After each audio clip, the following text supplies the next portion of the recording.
கோவில் பற்றி கவிதை. செதுக்கிய கல்லும் கவிதை சொல்லும், செதுக்கிய கல்லும் அயகல்லும், செதுக்கிய சிலையும் கலையும் ஒளியாய் மின்னும்.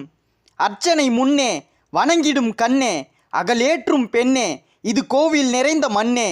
தூண் பார்க்கும் கண்ணும் ஆர்ப்பரிக்கும் அழகென்று, வான் பார்க்கும் கோபுரமே பூப்பறிக்கும் பேரழகென்று, தீ பார்க்கும் கற்பூரமே தீ பறக்கும் சுடராய் என்று, ஒளி பார்க்கும் அற்புதமே கவலை பறக்கும் காற்றாய் என்று, பசித்தோருக்கு உணவாற்றும் அமிர்தமே, சிலருக்கு இருப்பிடம் இதயமே இக்கோவில்.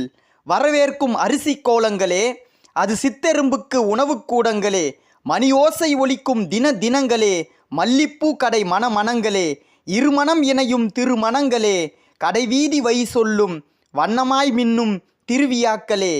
ஒளி ஒன்றே கருவறை, வணங்கிடும் கை ரெண்டே, பக்தி மூன்றே